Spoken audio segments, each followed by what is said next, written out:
Hello, wrestling fans, and welcome to another episode of Wrestler Weekly Presents. This is part 3, the final episode of 1982.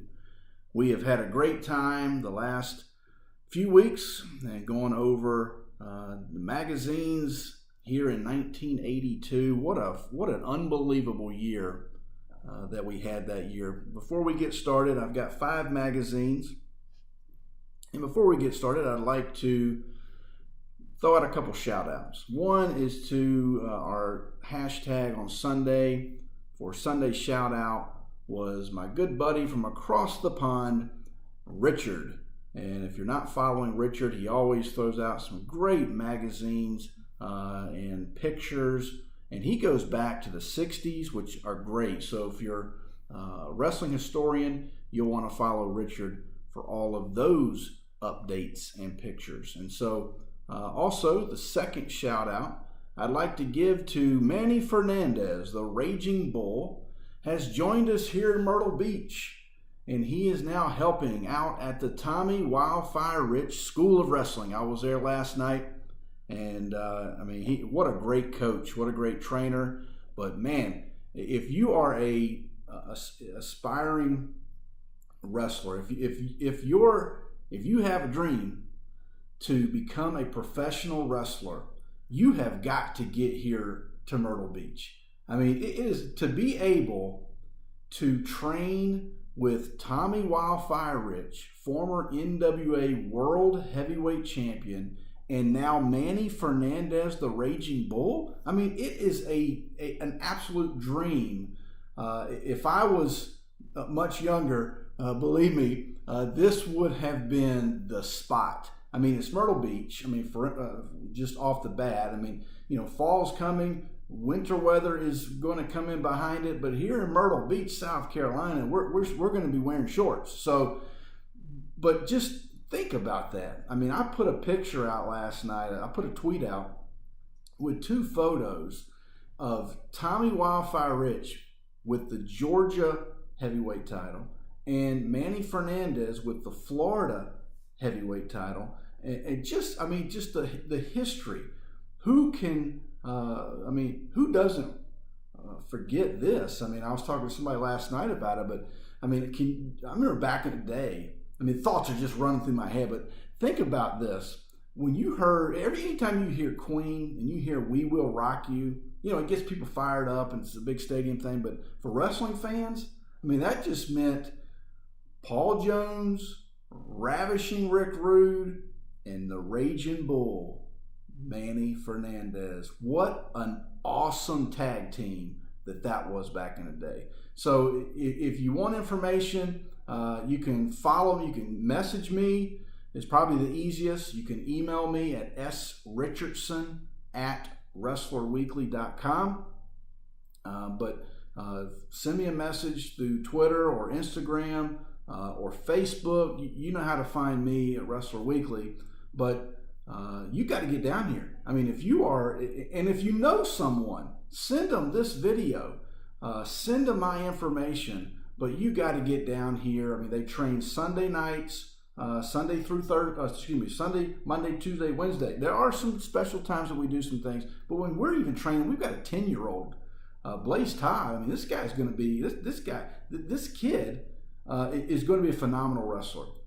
Fuego is our assistant trainer who trained under Johnny Rods. But just, you got to get down here. So that's my opening plug there. But man, Tommy Wildfire Rich and Manny Fernandez partnering together at the School of Wrestling. Got to get down here.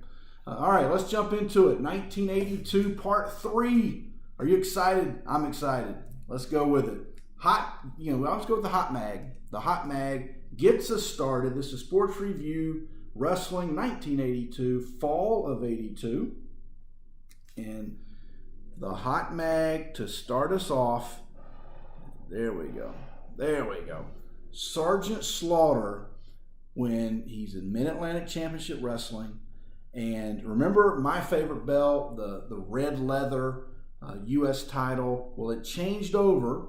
And if you know the story, Ric Flair had the red leather title. Greg Valentine beats him for the belt, and on TV, Mid-Atlantic Studios, WRAL Studios there in Raleigh, Greg Valentine has the red belt, and he says, you know, it still smells like Ric Flair. I'm getting rid of this. And so they give him that black leather, and you see, if you look closely, let me put it up there for you.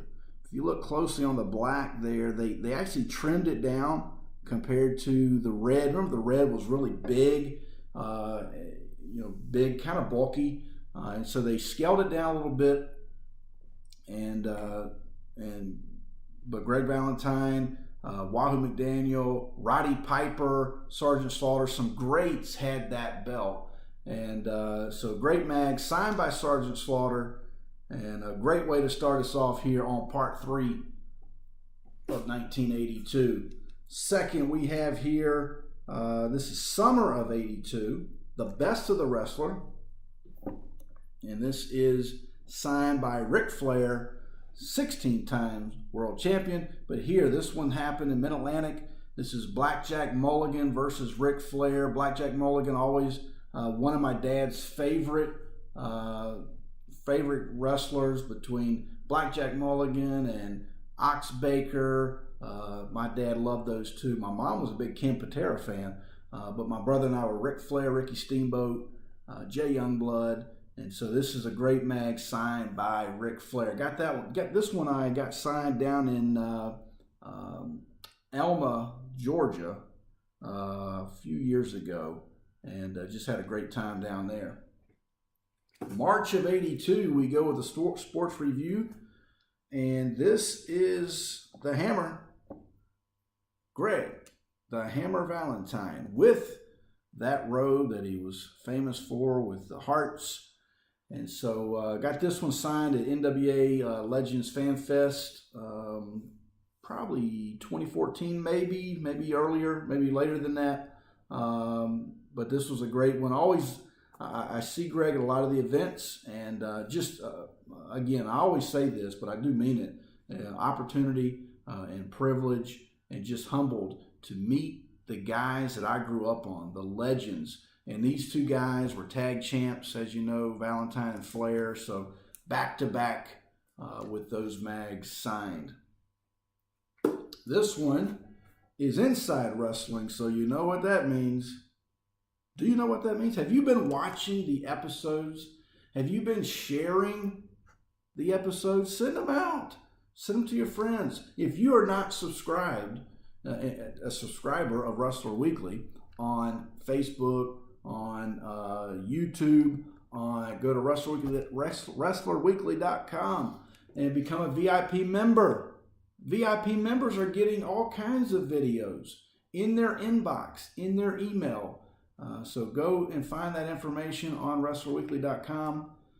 By the way, what a tremendous shout out from my guys that tapped out. Unbelievable. I mean, Nick and Myron, I gave those guys a shout out. But man, they just went on and on. So man, I was very humbled, and just I had to send that one to my mom. I was so excited about that. I had to send that one to my mom. So thanks, guys. June of 82, Inside Wrestling. Inside Wrestling. That means I'm going to open up the mag. But first, I got to show you what it is. June 1982. Some might say Barry Windham. Yes, it is. But this is Blackjack Mulligan Jr. with the stash. Signed Barry Windham. Now this is what's called these two are actually what's called the back cover. And I've talked about that in earlier, you can go back and listen to those, some earlier shows. Back cover. These are magazines that were full covers, and they had little pictures on the back of the magazines where they were previewing wrestling albums number 4, number 5. This would have been number 5. And so the challenge for Reggie and I, my brother, was to go out and find all these covers. And then once we've collected all the covers, to then go and get them signed. So I'm a very competitive person.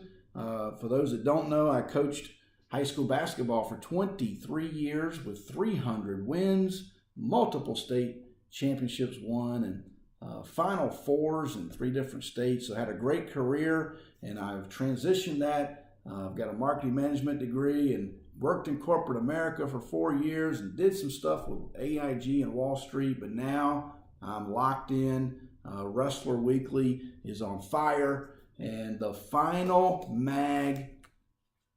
You see my shirt, by the way? The boss, the universal heartthrob, Austin Idol. Look at this mag. When you talk about dream matchups, I'm just going to let this one sit and just percolate a little bit. Austin versus Ricky Steamboat. You know, Austin Idol wrestled there for a short time in the Mid-Atlantic area during the tag team tournament when the belts were upheld. And Austin Idol's tag team partner was, that's right, the Russian Bear, Ivan Koloff. And they were in the tag team tournament. But Austin got an opportunity to wrestle in some singles matches. And this is an unbelievable match with Ricky Steamboat versus Austin Idol. Sports Review going back to July of '82. And I almost forgot. I did not open the mag. So thanks for reminding me. So let's open up the Inside Wrestling. Before we sign off and close the 1982 show, just so we can see the official ratings. Here are the official ratings. Let's see who we got up top. We've got Bob Backlund, WWF champion, Nick Bockwinkel, Ric Flair, most popular, Andre the Giant, most hated, Rowdy Roddy Piper, and look at the top tag team. Mr. Fuji and Mr. Saito. All right, there it is. Inside Wrestling from June of '82. I hope you have enjoyed our finale for the 1982 episodes. This was part 3 of 3. If you are VIP, you're getting a bonus episode, and you're getting it in your inbox. So be watching for that. Don't forget that everything we have going on Twitter. I want to thank you. We are reaching 19,000 people a day just on Twitter. We've reached, as far as Twitter analytics go, almost 600,000 people in the last 28 days. So thank you for the conversations, for the takeaways, for the good, the bad, and the ugly. Thank you on YouTube. Make sure you subscribe. And if you do subscribe, you know what's happening. You're getting this video right at 9 o'clock on Wednesdays. And so thank you, people on Facebook, to all of our followers and our friends. And as my good buddy always once said, Freddie Miller, be back next week. You know why? Because it's 1983. What happened in 1983? A lot. Make sure you're here. Don't miss it. Be there.